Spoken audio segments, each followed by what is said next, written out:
This is the shirt I wore for my last Billy Strings video. Oh well. Hey folks, today we're breaking down Tony Rice's first guitar break for Why You've Been Gone So Long. Tony recorded this song for his Native American album. There's also a great video of, I think it's on New Country. It's the Tony Rice unit. It's got Wyatt Rice, Sam Bush, it's got Flux, Jerry Douglas, all playing together. But today we're going to be focusing on the album version. Oh, and I got to say that this tab is a request from the community. So big thanks to YouTube member Hillbilly Guy for asking for this video. If you want to order a transcription that might become a video, you can do that at lessonswithmarcel.com at the tab store. Why You've Been Gone So Long was written by Mickey Newberry, but first recorded by Johnny Darrell in 1969, who on multiple occasions cut a version of a song before the definitive version was released. As Tony Rice often mentioned, he was greatly influenced by Clarence White in his formative years of learning guitar. Tony and Clarence were actually neighbors in LA and both performed with family bluegrass bands. By the time the 70s came around, Clarence had made a name for himself in the bluegrass world and began playing in the rock band The Byrds. Clarence White recorded a version of this song in the early 1970s, so it's possible that Tony had been familiar with this song from Clarence before releasing his take in 1988. Tony plays this one in the key of E, and it's kind of a standard 1-4-1-5 bluegrass progression. Tony's using D shapes, and he's got his capo on 2nd fret. Remember, if you want to follow along, you can get this tab at lessonswithmarcel.com. The tab there actually also includes Tony Rice's second break as well as Wyatt Rice's break in this song. Maybe we'll cover those in a future video. I don't know. Let me know if you want me to. Anyway, let's learn some of the tricks that Tony is using to make this break happen, and then we'll do that full breakdown. Tony uses a real classic lick a couple times in this kickoff. It's the good old Lester flat G run. It comes in a lot of different variations and can be played over more chords than just G. We're going to see that today. In this case, Tony uses it over a D chord and a G chord. Let's learn it straight right now, and when we do that big breakdown, we can see how Tony kind of twists it to do what he wants.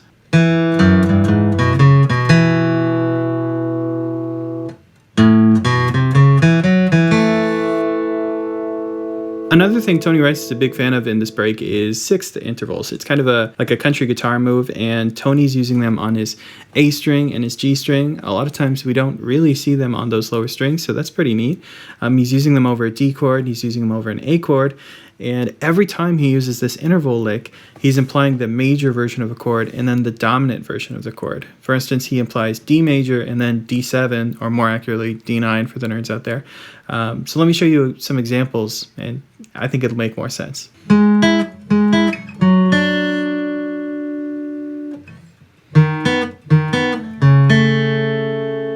Last thing, and we can move on to that big breakdown. Tony does a great job of using the dirty third in this break. And dirty third is just Lessons with Marcel slang for moving from the minor third to the major third of the current chord. It has this very bluesy sound, but it doesn't really let go of that major feeling, that, you know, the major roots of the tune. So take a listen to how Tony uses that over each chord.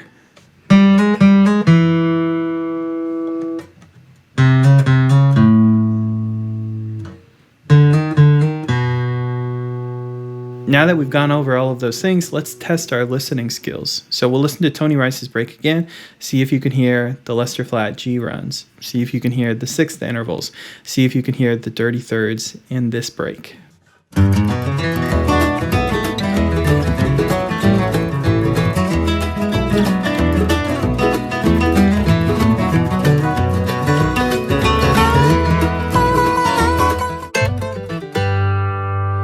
As promised, time for that big breakdown. Let's go through all of the little things in this break. So the first thing that we see here is a variation of that Lester flat G run, what we're talking about. Now, of course, Tony isn't using it over a G chord, he's using it over a D chord here, but he's using it as his kickoff phrase. It sounds like this. Now, this is a really important thing about kickoffs. They always have a rest on beat 1. So if you're counting this in your head, you have rest, 2 and 3 and 4, and that will help a lot, I promise. If you feel this is beat 1, you're going to have a bad time.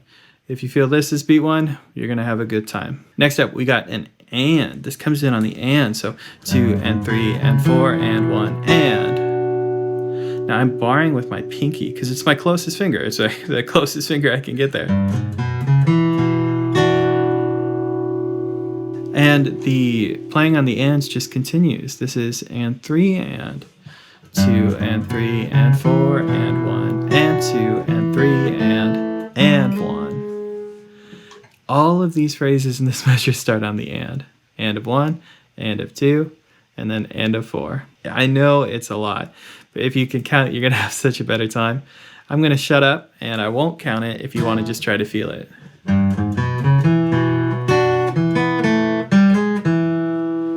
So it feels like 2 and 3 and 4 and 3 and 1. It is a lot of rhythm to count. From here on out, things will be a little bit easier on some of these timing things. So for instance, right here, let's ignore the slide and let's start right on that 4th fret. I have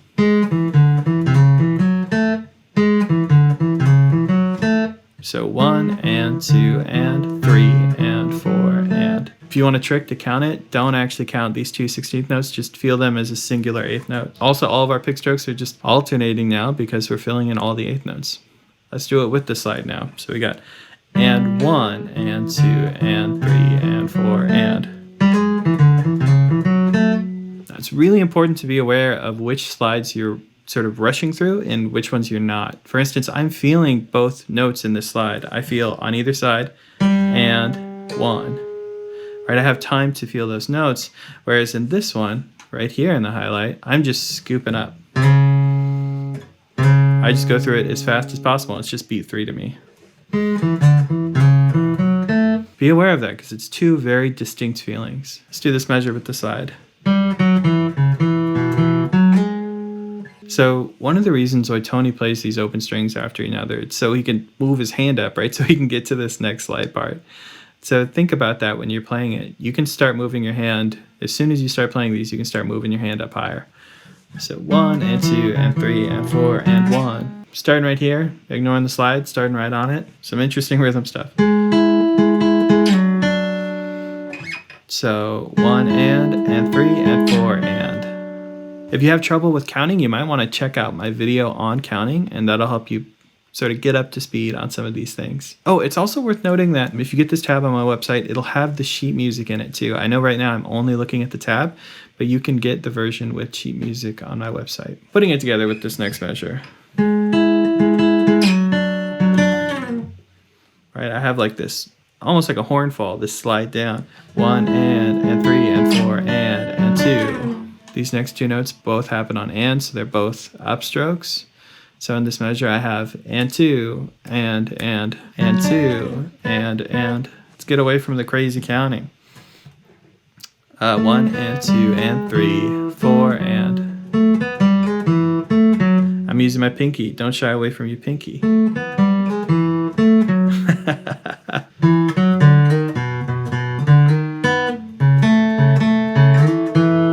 That's it. It's worth pointing out all of the little technique things that we worked on too, if you didn't catch them just now. Right here is where he's got his D chord in the 6th intervals, and he starts implying almost like a D7 or a D9. Makes it feel a little bit more bluesy. Right here in the 6th intervals, we have our A chord to more of an A7 kind of chord. And then in terms of the dirty third movement, Tony's playing with the 3rd over the D chord right here. We practice that. When he does it over the G chord, it's this rushed one.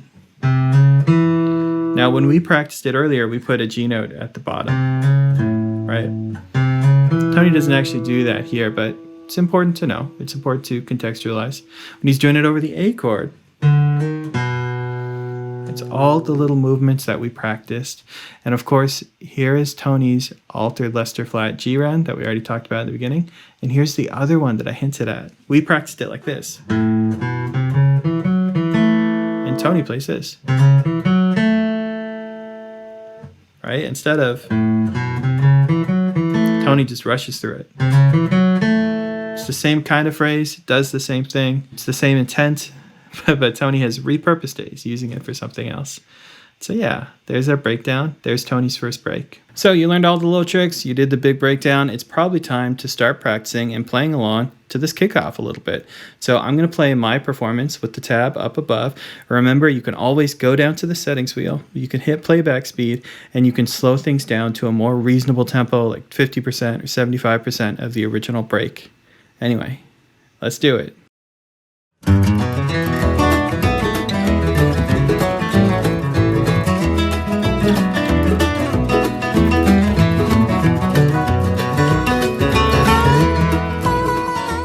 right, folks, thanks for hanging out. Thanks for doing a lesson with the biggest, baddest Billy Goat in the barnyard. You know, the YouTube stuff you can do, like, comment, subscribe. I don't have to tell you about that. I will remind you one last time that you can get the tab at my website. It is 100% free. I'm not scamming you. Just go download it. It's got more than this video even covers. Maybe we can do that in another video. I do want to say watch out for the live streams. It seems like we're kind of doing them every Tuesday at noon Eastern time. I hope to keep that up. Also, you can order transcriptions. If you order a transcription, it might become a video depending on how I feel about it, or I might do it live during a live stream. Also, thanks again to Hillbilly Guy for suggesting this one. He is a YouTube member. If you want to be a member, you just have to hit the join button down there. I appreciate all of those things if you do any of it. Anyway, I'll see you guys again for another Bluegrass guitar lesson soon. My love was running from town.